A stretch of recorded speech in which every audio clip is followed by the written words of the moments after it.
Very good afternoon to you and welcome to the latest in our series of live webinars brought to you by the HOP platform. So HOP, you can see that behind me there, stands for the Hertfordshire Opportunities Portal. It's a website that we would like all young people in schools in Hertfordshire to be aware of and to be using, because it's a one-stop shop for a load of careers, resources and guidance and information for you that we hope will help you with the next steps of your careers.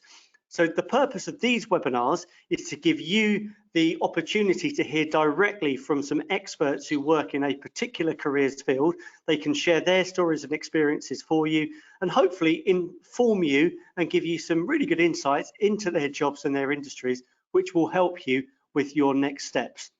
Now, a little bit of housekeeping first before I introduce them.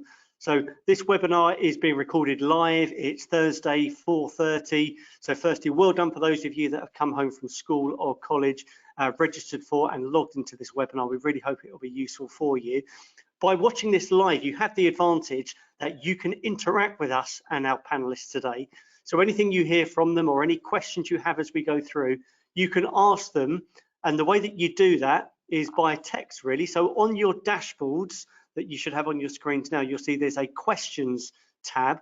If you open that questions tab up, then it will provide you with a text box.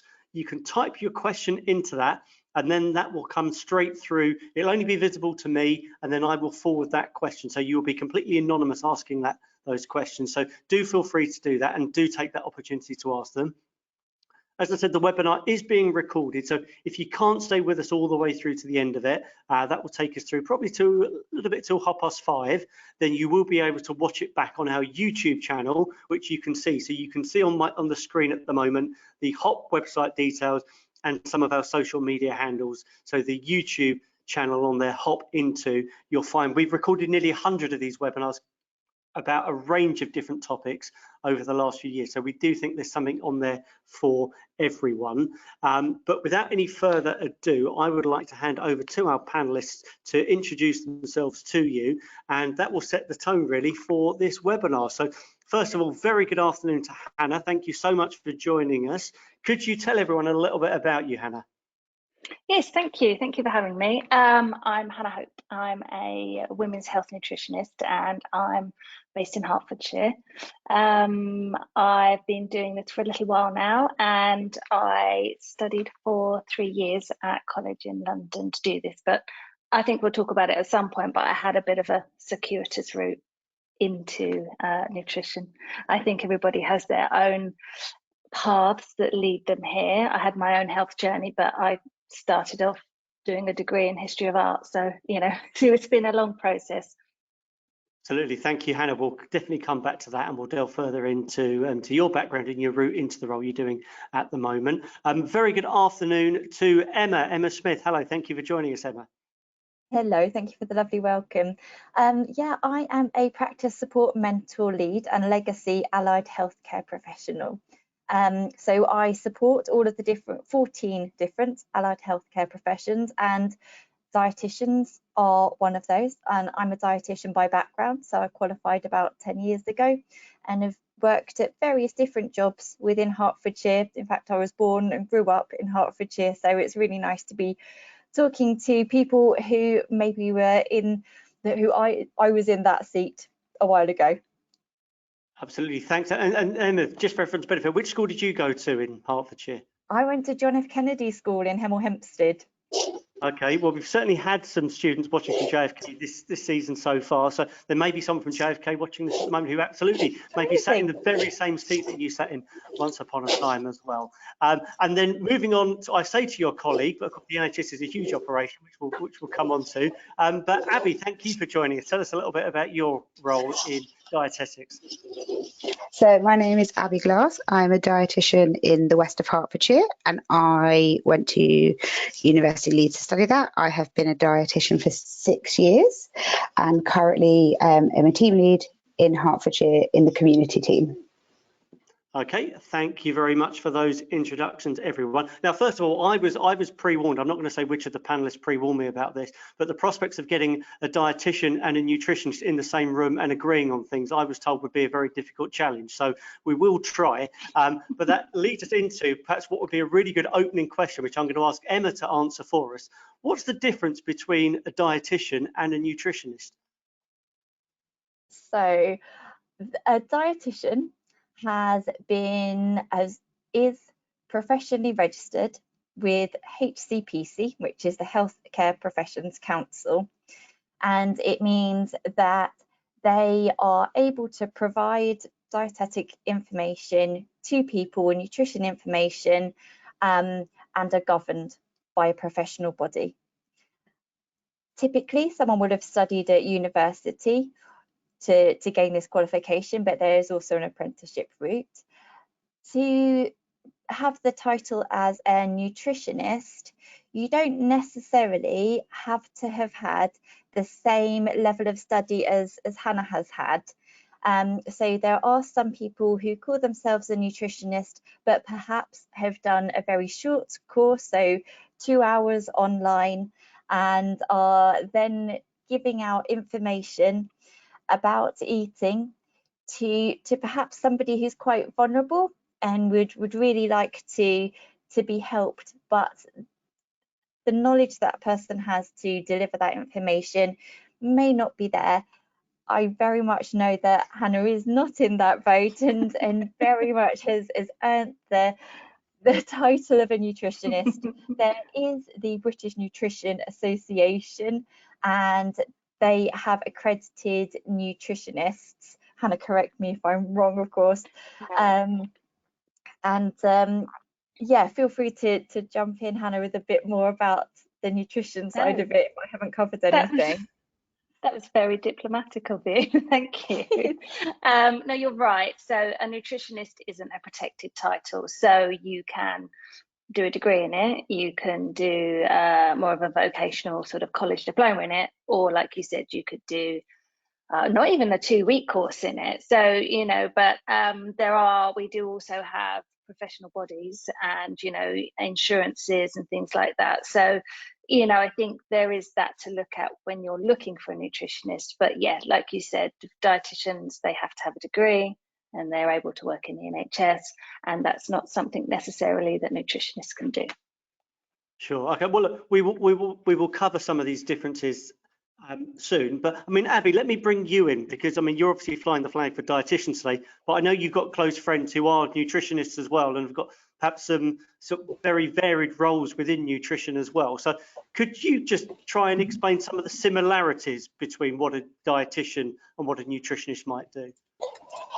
So dietitians and nutritionists can work in similar areas in terms of things like industry. Some of my nutritionist friends work for Tesco's or Waitrose, looking at the food labels there, and they have dietitians in the same team.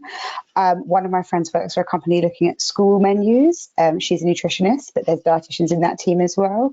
So sometimes people with a level of nutrition training or dietitians can work on the general public health method or work for industry work methods looking at nutrition at very different areas of life, or provide similar information, maybe slightly different levels of the information depending on where that person studied and what their specialism is on diet and how it affects the body.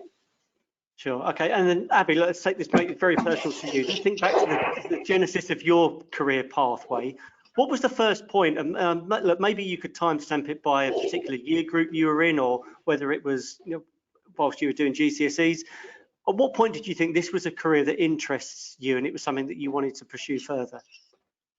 I remember I was in year 9. My mum had decided that I was going to be into healthcare and decided to take me around all the different healthcare professionals.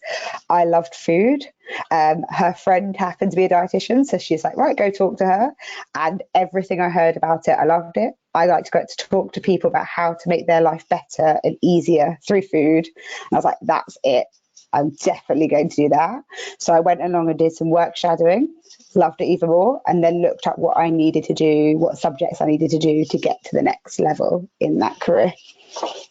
Okay, so Hannah, let me bounce that one over to you there. So, I mean, Abby spoke about, I guess, that intrinsic sort of desire to want to help people, which I guess this all comes down to. So, from a nutritionist perspective, as you said, this is a career you came to fairly late on. It wasn't something that you thought of when you were at school as early as year 9. But is it that desire to help people that sort of really inspires you and, you know, gets you up each morning into this role? Yeah, I think so. It's I think it's quite innate, you know, wanting to help people and seeing the changes that it can make. You know, whether you're a dietitian or a nutritionist, that however you help people in that respect, it's life changing for them. And you know, seeing people come out the other side of that, well, it makes you feel good. It's like a dopamine hit, really. You know, knowing that it's not a power as such, but you know, knowing that you can impart that knowledge and yeah, wanting to help people. And you know, a lot of it is listening. A lot of it is people talking to you. So you know, that's definitely part of it too. Sure, and I guess that will be one of those other similarities between the two roles that involves working with, whether you call them patients or service users or clients. It's that listening. Hannah, I obviously know you can't give away anything in terms of client confidentiality, but typically when you have a client come to you as a nutritionist, what will be that process and what sorts of conversations will you be having with them? You know, how long will you be working with them all together? What does that journey look like? Yeah, well, I mean, I tend to only work with people for a minimum of 3 months. You know, it takes that time to make the changes.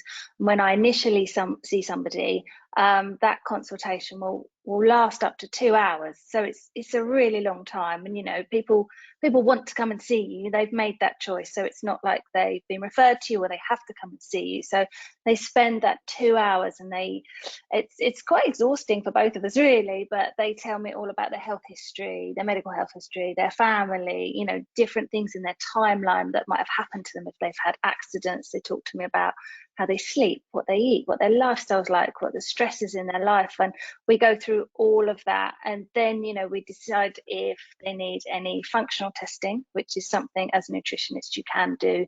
You have access to lots of tests out there that you don't necessarily get in the NHS because, well, it costs too much money basically. And then we'll see what those results are, and then from then on in they will get protocols from me and how to make changes, and then it becomes a bit more there's a lot of health coaching in there too, to try and help people make the changes that they need to, you know, changing up their diets, because although it can seem quite a simple thing, you know, actually you really need to eat some more vegetables. People find it difficult. They find it difficult. Just really society we live in and the accessibility of, you know, processed foods and things like that. So that's what it would generally look like. And then I would see them probably every 2 weeks for 45 minutes to an hour. We would go over how they're getting on, any problems they're having, any test results, you know, do they need any supplements? So, you know, the supplement industry is massive, but it's there for a reason. And I can look at their medical history and see whether they need those things or not. And then hopefully after 3 months, they've learned enough and made enough habit changes so that they can carry that on. Yeah. And I mean, Hannah, same with you. Typically for your clients who you said are, you know, are self-referring, what outcomes are they looking for when they come and see you? Generally, they want to lose weight. That's what brings them in. They'll come in with lots of things, you know, like different sort of, because I'm a women's health nutritionist, that's the thing about nutrition, you can choose to specialize in whichever area you want to, but that was something that I was drawn to, something that I understood. But they come in with different symptoms of hormonal imbalances, sort of PMS, they might have trouble with, you know, their periods, or, you know, sleep issues, back, joint pain, those sorts of things. Lots of digestive issues as well. But they also will always pop in at the end. They want to lose weight. But Sure. that's just, we call that a natural side effect of making healthy changes. And by the end of it, generally, they've moved away from wanting to lose weight because they're really happy with how they feel in themselves, because they feel a lot healthier. They feel a lot better about themselves, that focus then removes. Yeah, Okay, great. And let me just repeat for those of you, well, those of you watching live, if you've got any questions, anything that you want to know a little bit more on, particularly on anything that Hannah's just said, do put it in on the questions tab. It comes text through to me. No one else will see that question except for me. If you're watching this subsequently on our YouTube channel, you can put those questions in the comments there, and we will try and get a response to you as well. So Abby, just thinking about what Hannah's just said about her client journey, thinking about some of the patients that you and your team work with, what might a typical day look like for your team of dietitians? So it's very varied. We do see patients in a lot of different areas, their own homes, in clinics, in care homes. So quite often we'll have sort of a face-to-face clinic in the morning where people will come in to see us in a venue such as a GP surgery. We then might do a few telephone calls to people or videos in the afternoon, and then do a group education session on something like this or Teams, where we will, something like IBS or celiac disease, we will provide them education about the background of that condition to a range of patients, and then offer them some follow-ups, and then lots of admin, good stuff with our colleagues. And yeah, but sometimes it's a bit different. We also tend to do a lot of work with other healthcare professionals, so we'll quite often go along to other teams and do training as well there. Okay, and then Emma, let me ask you, thinking back to your time when you were in the front line as a dietitian, and perhaps some of your colleagues that you support now, what's the most enjoyable aspect of being a dietitian? I think it goes back to what Hannah mentioned, and or perhaps Abby mentioned it too, and I think we've all got the same kind of bottom line, is to help people, to make that difference to somebody, and I can confidently go home and know that I have made an improvement on that person's life, or perhaps it might be their relative or their friend who benefits. I would say, yeah, that's, as a dietitian, it's that side of things, but that's not the only thing. I think also you learn things by being a dietitian. I similar to Abby, I have a love of food, and to know more about it when I've got quite a kind of sciencey mind is really fascinating. And then working alongside colleagues is a really wonderful thing. I guess we don't work quite as closely as nursing teams perhaps, but we certainly support each other. And as Abby mentioned, other healthcare professionals within the NHS we call it a multidisciplinary team. So that's all of the different professionals supporting each other with the main aim to get the best possible outcome for that person, that patient. Sure. Okay. Well, look, the flip question I have to ask now, and Emma, I'll ask it to you first of all. But what are the challenges of this role? What's the sort of warts and all side to being a dietitian that people should be aware of before they're making these career decisions? Oh, I wasn't expecting that question, because to be honest, I think one of the things that I hadn't anticipated was the amount of paperwork that we have to do within the NHS. Abby's very much nodding in agreement there, because the information that we collect on our patients must be shared with other people who form part of their health journey, as it were. It's really important that we document everything we do. But sometimes that can take away our time from that one-to-one care that we're offering individuals. I would say out of all health, or out of a lot of their healthcare professions, dietitians don't have to necessarily, or dietitians working in hospitals don't necessarily have to deal with some of the yucky stuff, like the blood and gore and vomit and other things that other healthcare professions need to. I think you muck in and help when necessary, but that's not as much of an expectation as it is with some of the more hands-on roles. So it's not so bad. Okay, good. Well, I'll put you on the spot, Emma. I can take you off the spot now and put that and very much come over to Abby. I mean, something Emma said there interested me. She said she got really interested in food generally. Have you found, since you've been studying it, were there foods or drinks that you really enjoyed beforehand that now you understand the science behind them, you can't enjoy them as much? Is that a downside of being in this industry? If anything, I think my love for cooking and food has grown. I now like to try things more than I did before. I'll go explore different diets. Every time someone comes to me in clinic and they tell me something, I'm like, oh, that sounds really good. I've expanded my knowledge on different backgrounds of food and diet from different cultures and have really enjoyed that aspect. So there's definitely nothing. And what I say is dietitians get this bad reputation of we will be restrictive or we don't eat certain things. We love to eat. We have the best cake cupboards or tries. We just know about the moderation side. So I think our passion comes in. It's just a different way to enjoy it.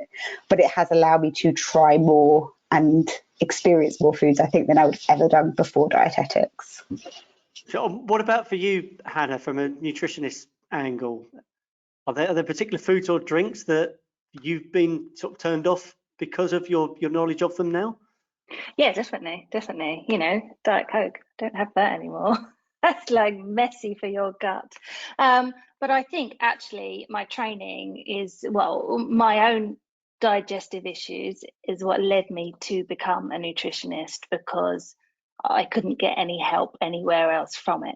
So the more I learnt about it, you know, I used to, you know, I spent my 20s drinking lots of alcohol and eating McDonald's all the time and things like that. But, you know, my stomach was a mess. And so actually going back in and studying this and learning all about it, I mean, don't get me wrong, I still adopt an 80-20, you know, sort of approach to it, but I don't eat dairy. It really isn't my friend. You know, I remember the GP telling me that it was all in my head, but actually it wasn't. I got reflux from it. And I also don't eat gluten now, so you can imagine I'm fun. Don't ever invite me around for dinner. But it's transformed my life. I don't have all those symptoms anymore. You know, it takes a long time, you know, healing the gut and those sorts of things, but you don't have to live with, you know, bloating every day and all those things that would stop me enjoying my life. So yes, and you know, I do eat chickpeas, I do eat tofu, I do eat things like that. But you know, like I said, 80-20, I also do eat chocolate every day. Sure. There's a question that's just come in. And again, if you've got any questions you want to ask, please submit them. And the question is, it's interesting hearing about what you should eat, but how important is it when you're talking to clients about when and how they eat? So Abby, let me ask you that question. Is that sort of part of the training that you do and part of the conversations you have, not just about the what you eat, but yeah, definitely. And I think different people with different conditions or different things will have different needs, whether it's how often they eat or what times they eat, portion size they eat. So it's definitely a huge part of what both we do and what Hannah does, to thinking about how when affects different people, and would always come into our advice. Yeah, like I said, this leads itself into another question that's just generally around myths that people might pick up online. I mean, I can always remember whether it's a myth or not. Maybe you tell me, Hannah, it's true about eating cheese before bed's likely to induce dreams or nightmares, for instance. So, how do you have lots of clients who come up to you and tell you things that they've read online or that have been sort of urban myths that you have to try and debunk? And how destructive can some of those be? Was that for me? Yeah. No, everybody's an expert. I'm sure the others, I'm sure Emma and Abby will agree. Everyone, you know, I think we mentioned earlier, there's, you know, social media is part of my job too, but there is a lot of people out there and they're not qualified at all, and they're telling everybody all these things, and you know, it leads to people then coming to you, they're at the very end point and they've tried all these different diets that they've seen on the internet and they've been told about, and their friends have told them because, you know, so and so down the road did it. And yeah, so that is a bit of a problem to then try, and that's one of those things, you know, like I said about working with somebody over a time period, because it's ironing all those things out and eking them out. I mean, the cheese before bed, I can only think that it's because you're still trying to digest it. Or maybe it's basically people eating cheese before bed and drinking port. That possibly gave them vivid dreams. Yeah, Great. Okay. Well, let's move on, because I've had a couple more questions come in about qualifications and uni courses, which was a really good segue actually, because we wanted to look at different pathways now. So, Abby, can you just remind us what was your route, from leaving school and then getting the job that you did? So I went straight from doing my A-levels to Leeds Beckett University, and I did the BSc, which is the undergraduate course in dietetics, which is a course you go straight into it, you study, and then you come out with a qualification registered to be a dietitian. Yeah. Okay. And then, well, two specific questions. Well, one, what universities offer great dietetics courses? So you just mentioned Leeds Beckett. And then there's Leeds Beckett, and there's quite a number around the UK. I think one of the slides that Emma and I have given you for the end is the British Dietetic Association, and they have a great list of all the universities in the UK that offer dietetics courses. There's one locally in Hertfordshire, so our local university does a dietetics course, and then in the area there's also a number of others such as East and UEA, London Met, King's, there's a large number across the UK that offer it, with all different entry requirements of grades. Okay, and then Emma, I'm going to put you back on the spot again. Now, I mean, just sort of ear to the ground there, are there particular universities that are really well regarded within these themes? I mean, as I work quite closely with some of the universities in Hertfordshire and West Essex area, I would definitely kind of promote them. Having worked clinically and supported students who have studied at the University of Hertfordshire, I would say, and having gone there myself, I would definitely advocate courses there. All of the courses have to be fully accredited before they're able to be launched, and the course content will be very similar. So I think when I was going through the choosing what university to go to process, it's almost looking at the areas, where do you fancy being in the country. It's about thinking about affordability. I think now that's a bit more of a bigger thing to be considering, and whether staying nearer friends and relatives could be a better option for yourselves. I guess each person's decision as to where they go is going to be very, very individual. Yeah, hopefully that kind of answers your question. Yeah. Can I just add to Emma's point? With regards to where you go to university, each university for dietetics will have a cluster of placements they do. So part of the course will be NHS placement, and they will do it within the local area. So because I went to Leeds, my placement was in Yorkshire and the Humber area. Hertfordshire goes around up to sort of Cambridge in the Hertfordshire area, and that's not something I considered before applying to Leeds. So I would definitely, if you're looking and trying to choose, think about that, because it is always a longer course than some of the other subjects. So I didn't consider I would be there, and I was very happy with my choice, but didn't consider I'd be there for quite a number of months where I might not have been, and maybe would have considered my university choices differently. Not that I regret it, but if I had thought about where my placements might be. Yeah, okay, no, that's a really good point. I mean, it feels like it's a bit of a sort of a cop-out answer to this one, but I would say just really very carefully read through the small print and the UCAS guide. I mean, obviously the UCAS guide is fantastic. You get so much information there, and I'm sure I'm saying this to someone who didn't go to university. I'm not straight from school anyway.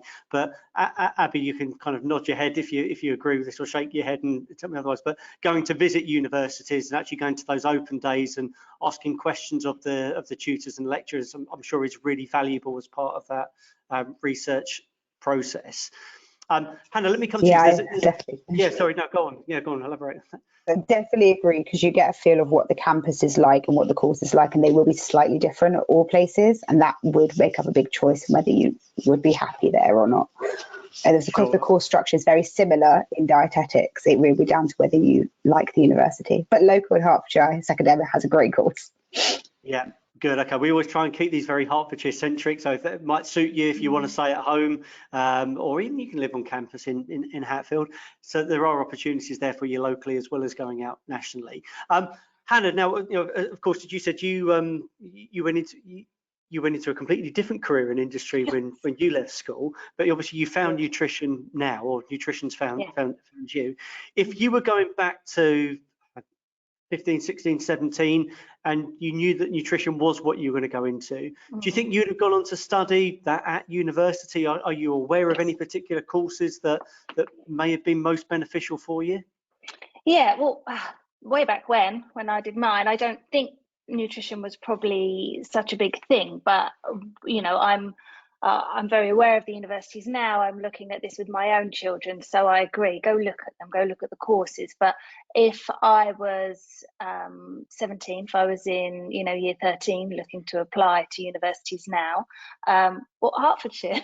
Again, I know you've mentioned it, but they also have a really good nutrition course. I think, King's College London also does as well. And that's where Tim Spector and the Zoe Project is based. So they have a really good legacy there. So I would definitely look to go and do a nutrition degree. I did A-level biology. I loved it. I've always loved science. So, that was always there for me. And I think, the difference is if you have a degree in nutrition, you can go into industry, you can go and work at the major football clubs. They're always looking for people, those sorts of things. That there are definitely exciting routes that you can take. And because I did go to university, that's what I would do. But there are definite other ways into nutrition. There are slightly more vocational routes, but that's what I did when I went back into it to become a nutritionist. Yeah. Okay. And then, as we said right at the start of the webinar, there are, I guess, accredited and non-accredited, and even within accredited. I'm going to put Emma and Abby on mute for this one, so they can't jump in and try and put everyone off, Hannah. But I guess there's accredited, and there's accredited that I think you possibly said to me, you can in theory go online and find a sort of a 2-hour tutorial and then print off a certificate and say you're a nutritionist. But that's it. I had a quick look before I came on to speak to you, actually, and there are different PT companies, and they'll be offering between 2 and 12 weeks. And actually, if you're a PT and that's the route you want to go down, then you can have that as an add-on, and just consider, if you don't want to go down the university route. But there also, I think I gave you the details of other colleges where there are more vocational. They're still 3-year courses, but they're like a level 4 to 6, and they also give you clinic hours. And a lot of these, if you do those particular courses, then you can join some of the regulatory bodies like BANT, which is British Association for Nutritional Therapists, I think. They're recognised. So I would definitely look to see the courses and then what that makes you afterwards, because otherwise you could just do a year somewhere like that and become a health coach. So it doesn't always have to be a degree. There are other routes into it. It just depends on what you want your end goal to be. Sure. And again, I'll definitely make sure that Emma and Abby are on mute here and can't jump in, Hannah. But would you definitely have chosen nutrition rather than dietetics? I think so. I think I never had, no, they do a marvellous job, and I don't know where we'd be without the NHS, but that isn't somewhere I don't think I would want to work. I don't think that would appeal to me. So I think I would have done nutrition as a degree and probably gone into industry somewhere. Sure. Okay. Emma, let me ask you the question. I know that the NHS has been fabulous in the range of apprenticeships that they've created and provided. Do you know, you might not know the answer to this one, do you know, are there any apprenticeships in dietetics that are either available now or on the coming out in the future? So for allied healthcare professions, including dietetics, it's something that's relatively new, a new route into that profession. So typically, if somebody wanted to do an apprenticeship, they would need to be working for the NHS in a dietetic assistant or a support worker role, and they would then need the support from their employer within the NHS to then go the apprenticeship route. The benefit of approaching the career through that path is that you can quite quickly become a support worker or a dietetic assistant and be earning and be gaining valuable experience to work out if that is the way you want to continue following your career pathway.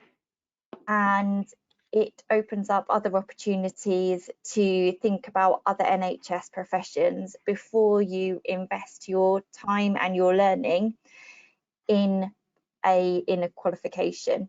But it's possible to do the non-university route. Sure. Okay, thank you. Abby, let me just go back a couple of steps before that, and where people may be thinking about subjects they're going to choose at GCSE or possibly A level, or whether they go to college. I mean, I'm thinking of things we've been talking about. Biology or food tech are the most obvious or with the most tenuous or the most direct tangible links. But are there any other particular subjects that you find most of your colleagues will have studied or enjoyed? So biology is a definite need for most people to study dietetics, and most of the universities require chemistry. However, if you weren't to have those, if you were in the A levels already, lots of the universities now do an access allied health professional course. I know Hertfordshire does, which is a 1-year science course that basically gets you up to the level for any allied health professional. So it's kind of like the base level prior to doing dietetics. But if you have the choice, I would check both biology and then chemistry as well. Although they are looking at changing it at some point to keep up to date if you've got a few years ahead of you. Sure. And then Hannah, I think you've got school-age children at the moment. So I'm wondering, with your background in nutrition, are there particular subject areas where you've been able to help them with homework because of knowledge that you've got? Biology. I mean, I like I said, I do have an A level, but that was a long time ago. But going back to study it, also, sorry, Abby, I know you mentioned the foundation course. They also do that for college as well. So if you haven't got the A levels in science or that background, then you can do that to get into college too. But yeah, biology I've been able to help them with, talk to them about cells and things. I'm not sure how much they listen to me, but I find it interesting. Emma, just thinking more generally about sort of the experiences people could gain, what would you recommend? Anyone who's watching this at the moment, they think dietetics or nutrition is something they want to go into. Should they avoid trying to help their friends and family choose particular diets or food menus, or what would you recommend? I mean, firstly, that possibly isn't the best way to start unless you'd got some learning behind you.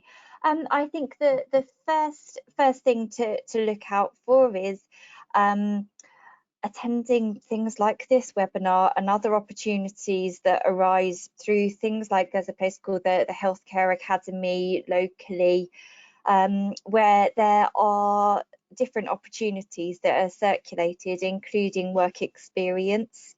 I know that when I had the interest in wanting to be a dietitian, I attended a 1-day work experience with the organisation that Abby currently works for, and I believe they still run that course.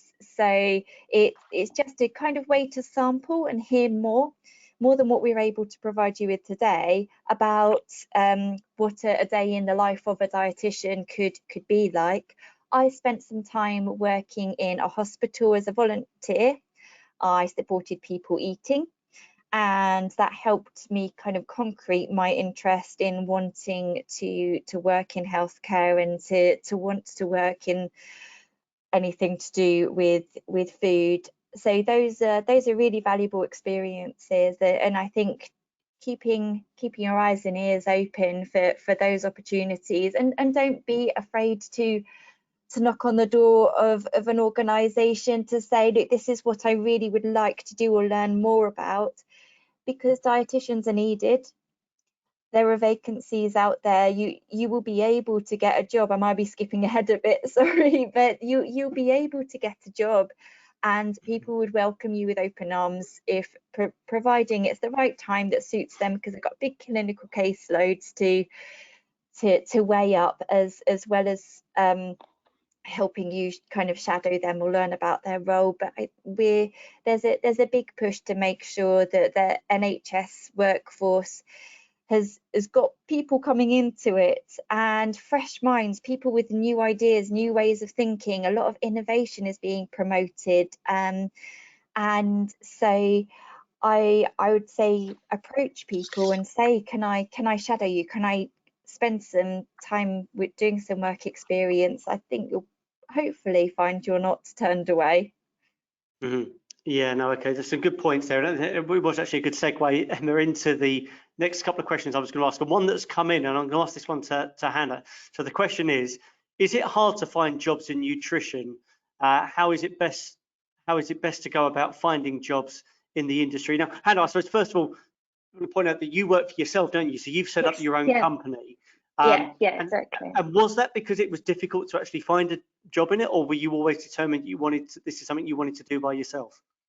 Well, I wanted to work for myself. So there are a lot of nutritionists that I was at college with, and a lot of us work for ourselves. But I think that's because of the freedom that it gives us. You know, we can work anywhere with a Wi-Fi connection because it's all online now. You know, so we could work. I've got lots of people that, you know, in lockdown, they went and lived in Mallorca. It sounds amazing because you can do that. So you can help, still help people, but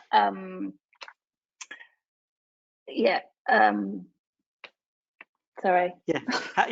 How difficult is it to get question? How difficult that was it? I'm sorry. Yeah, I think it does depend again on your background. Now, if you have a degree in nutrition, then I think it's much easier for you to get into industry. And a lot of people, Starbucks, like I said, the football clubs, Chelsea, Arsenal, all of those, there are always vacancies being advertised. So I know they're out there. If you look on LinkedIn, that's a really good way if you just want to see the sorts of jobs or places that you could go into.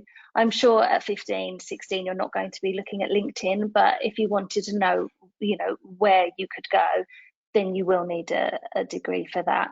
But otherwise, the options are to work for yourself or work in a clinic format with other nutritionists.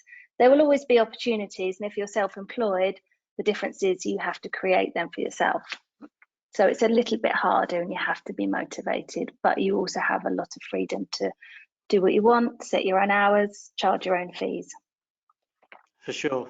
Okay, so yeah, I mean, quite possibly working for yourself might be something that you want to do if this is an area you want to go into. But yeah, I think as Hannah said there, that there are other opportunities as well, and there will be paid jobs there. We've spoken about elite sport there as being an example of where nutritionists are, you know, very much required. Emma, from your perspective, I think you probably already answered this earlier in the webinar actually, but is there a demand for the NHS at the moment to get more dietitians in? Yeah, definitely. There are jobs available out there for people locally. There are certainly jobs available. So the demand is very much there, and the demand's not going to go away. That's the other thing. People will always need healthcare.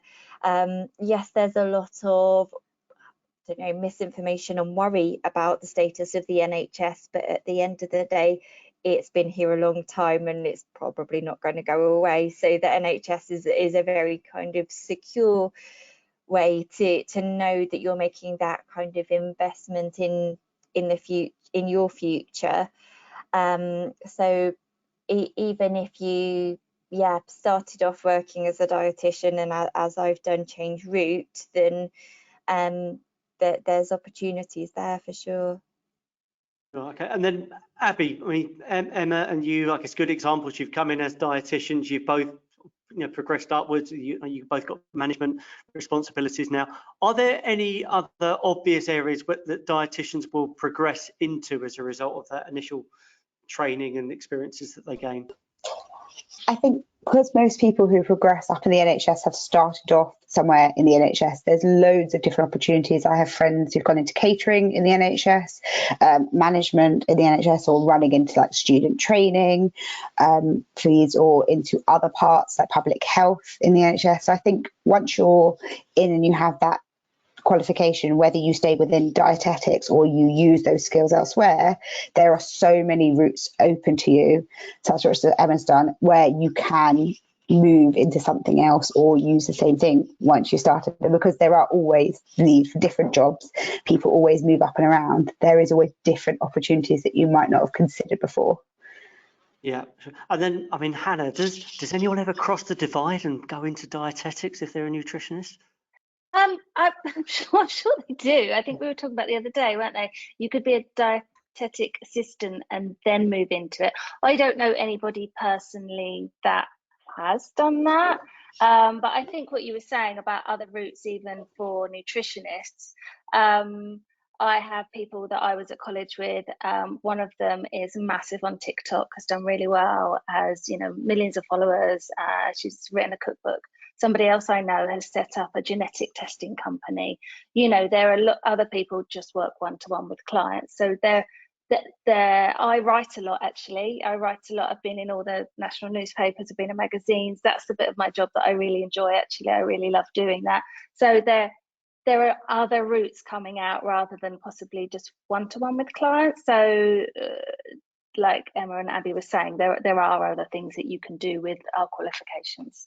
Absolutely, sure. Right, I've got a couple more questions to go through here. If you've got any more questions and you're watching this live at the moment, this is probably your last opportunity to get those in before we wrap up today. So there's a question here, it's to Hannah, but I should imagine that Emma and Abby would be interested to answer this one as well. So Hannah, you mentioned the supplement industry earlier. Is that good or bad for your industry?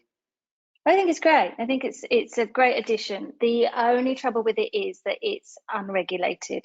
So, you know, lots of things we will learn, you know, and there are definite supplements that as nutritionists that we're very wary of. I don't know, let's, for example, vitamin A. If you've ever been a smoker, vitamin A can be quite dangerous with development of cancer cells and things like that. But because you can just go into Holland and Barrett or any other supplement store, you can just buy whatever you want, you know, and you have supplements that are, you know, fat soluble, so they can stay in your body and you can end up with excess levels. So the supplement industry itself is good, but it's also not going to fix everything. People will come to me and just say, I just need a supplement. I'm like, that's not going to fix everything. It will be an addition to, you know, benefit while you're changing your lifestyle, but it's not something you should be on forever. Sure. What do you think, Emma or Abby, whichever you want to answer this one? Is it helpful? Do you often have patients that will say to you, oh, well, look, I've heard this, or I saw this advertised, so I've taken it, or I'm thinking of taking it? I guess it depends on what the supplement, the vitamin or mineral is. And as Hannah quite rightly said, certain vitamins and minerals are toxic in high doses, and so are very dangerous. And if you're buying something over the counter from a shop, you're not going to get that input from somebody to tell you what those risks are. There are other vitamins that it's widely publicised that people need, like vitamin D, especially in the winter months. So that is important information that should be out there. Yeah. Okay. The second question that's come in, and it might be based on our makeup of panelists today, but is dietetics and nutrition a female-dominated industry? So, go on, Emma. I'll let you answer that one because you're shaking your head. I would say it is, but I don't know why. I have studied, but it's changing. Yes, I was going to say I've studied alongside male dietitians. There I have people who I've worked with who men who work in eating disorders, in sports nutrition, in a wide variety of different areas. So when I studied, there were 30 of us on the course, and I would say 5 of them were men, and it's definitely changing. I'd say it's not a gendered role of any kind. Sure. Hannah, what about you? When you have your big nutritionist get-togethers in Hertfordshire, are they very female orientated? Yes, yeah, basically they are all female, and I wonder if that goes back to what we were saying about it being perceived as a caring industry. You know, you're wanting to fix people. There are men out there, even, you know, really good role models like Dr. Chatterjee, although obviously he is a GP, but, you know, his message is quite strong. And but, you know, same when I was at college in a class of classes were quite big, maybe 50, there were probably 3 men. So yeah, I would say is quite female dominated. Yeah. Okay. All right. Now, just moving on to our sort of wrap up ready. So first of all, thank you for all the fabulous questions that you've asked today. They've been really, really helpful in just keeping the flow of conversation going. If you have any feedback for us about the webinar, please do put it in here because it's always useful for us. If anything you've heard today has been particularly helpful with decisions that you're going to make, do let us know on that as well. We always do like to create case studies for the benefits of these webinars. Hannah, I'm going to come to you first of all because the screen on the moment, I've got a separate one for some of the ones you've given me, Emma, coming up. But Hannah, obviously don't go through all of these here, but you've given us some examples of some good websites. You mentioned BANT earlier. I think so. All of these are QR code linked on there. There's some books and some people perhaps to follow on Twitter as well. What would you recommend if there is one thing on there that you recommend that people go and look into or use as a resource for it? What would it be from this screen here? I think it really depends on what you're interested in. BANT will tell you a bit more about how to get into it and what it is and what you can do. ION and CNM, they're the colleges that I would have studied at. The Association for Nutrition, they're another regulatory body, but you also need a degree to join those. There's a Zoe app that's in the media a lot at the moment. They're doing different studies, and you know, people are really into that. Glucose monitors. Some of the they're not actually on Twitter. Those ones, well, they might be. They're on Instagram. Okay. Those sort of Glucose Goddess, you know, Jennifer Medhurst. They're all sort of quite big nutritionists, and you can look at the sort of stuff they do and the messages that they're trying to get across. And is that something that aligns with your own sort of values? You know, so you have to think, is this something that, you know, you would like to do? I think the Van Tolken book, the people watching this would have known them from CBBC, but they were twins who did a doctor program. They were great, but he's now written a book about ultra processed food. And I think, you know, have a read of that sort of thing. Is that sparking your interest? Then, you know, then this is possibly a good way to go, because you can help try and change the narrative for the future of how people are eating and what they're eating, the lifestyles they're living. Sure. Okay. Thanks very much, Hannah. I think everything that you've said today really has cement this idea that the world of nutrition, it can be a bit of a wild west out there, but if you follow the right sort of the right organizations and you follow the right courses and the right accreditations, then you will be a very, very credible professional who's going to be able to really help a lot of people and your clients. So Emma, you sent me through some details of a couple of websites that you thought people might want to be aware of. Do you just want to talk through these ones? Yep, so the first one links you to the University of Hertfordshire, the Bachelor of Science course, but there are a variety of different course options that they offer. In there, it will say what the entry requirements are, the course duration, and we mentioned placements before, so it will let you know how long the placements are and where in the country they could be located. So it's generally in the east of England for the University of Hertfordshire. The middle one is the British Dietetics Association, and there's a wealth of information on there, including food fact sheets. If there's anything that you would like to particularly know about a food related topic, it could be that you have a health condition or someone who you know has a health condition, the guidance on here are guidance provided by or created by dietitians that we as clinicians would potentially give out to people if it was right for their communication needs. So the British Dietetic Association is fantastic, and it talks about different career routes. It talks about a day in the life of, and gives you samples. And the last link is a dietitian. He works at Princess Alexandra Hospital in Harlow, and he's talking about what his typical day is like. I put the emphasis on he just to show there is a balance of genders in dietitians. So yeah, they're all great places to look. One link that I didn't provide is the Health and Care Academy for Herts and West Essex. Again, a fantastic resource to be able to find out more about different healthcare professions.